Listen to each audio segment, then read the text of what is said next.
On January 2nd, 2021, our most beloved Supreme Master THANH HಈI took precious time from her intensive meditation retreat for our world to kindly read a story to Supreme Master Television team members that she caringly translated from a treasury of Jewish folklore compiled by Mệnh I. The Four Beings Who Take Care of the World is a story of how a lower god made various entities like vicious spirits and larger, fiercer animals to oppose humans and gentler animals, as well as four extremely powerful beings who act as a counterbalancing force. The being's presence keeps the opposers of humans and meeker animals from becoming too strong and overwhelming our world. So he created demons and deities, yeah? But vicious ones. And then he also caused the human beings in their mind to be afraid of these vicious beings and demons. So it's all God doing, huh? Imagine that, huh? Yeah. What kind of God are you, huh? Making trouble. Okay. If there had not been a lot of grace and blessing, also many of the rules that have been established by God, then the human beings definitely could have never stood up to these vicious spirits as well as demons. It's the beginning of the springtime, and the seraphim, the angel type, yeah. They had gained more strength. They lifted their heads only like this, and then all the bad and vicious spirits as well as the demons were very scared of these seraphim. These seraphim, they spread out their wings, big wings, to protect all humans. So these bad demons and spirits cannot harm humans. In the Bible, Psalm chapter 91, it says that God blesses and protects under his wings. Yeah. God also created many domestic animals as well as some very sensible animals, very sweet and gentle animals. And in order to make an opposite of these gentle and kind and good animals, God also created lions, tiger, and big bear. Yeah, some of these are vicious animals as well, opposite to those gentle or domesticated animals. Master explained how this system of antagonistic forces on Earth has caused tremendous suffering and chaos for all inhabitants.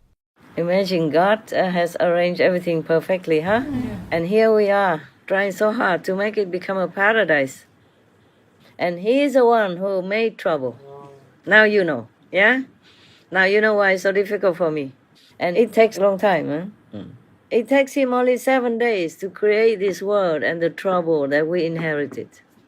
And now it takes us forever to change it into paradise. This is not Almighty God, okay? It's a lower God.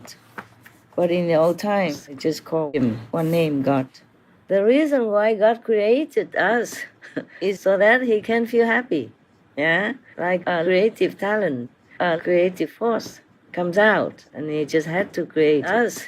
Master also told a story of how Buddha reincarnated as a lion so he could gain affinity with other beings, and emphasized the importance of an enlightened master to grant us liberation from a world we would otherwise be forever trapped in. God is funny.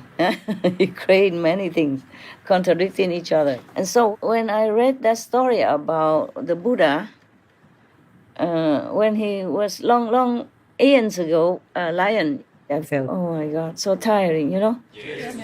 Even the Buddha reincarnated again and again as this and that animal, and then came back again. Even if the Buddha wanted to come down and help beings, he had to swim in the river of life and death forever like that, in different forms, in order to make affinity with as many beings as he could. Yeah. And thus I feel, my God, what a tiring kind of life. Yeah. I don't want us to ever come back and forth and become this and that again. I want to finish with all this. Yes. That's why in India, mostly they revere the guru very much, the master, yeah, who give them initiation and frees their souls. They even sing songs like, only my guru is for me, yeah. God has thrown me into this whirlwind existence and only my master can pull me out of it, something like that. They even revere, kind of almost like hinting like the guru is even better than God. That's what it is. And now when I read this story, I understand why. We are sincerely grateful to the most benevolent Supreme Master Ching Hai for sharing another story from a treasury of Jewish folklore and using it to explain why our world can be so turbulent and violent at times, as well as why life was created in the first place.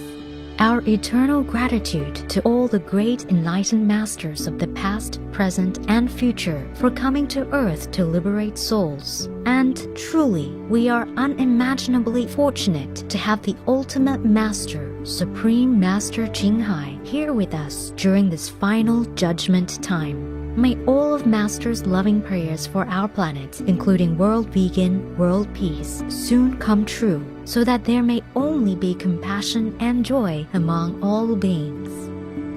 For the full broadcast of this conference with Supreme Master Ching Hai, please tune in to Between Master and Disciples at a later date.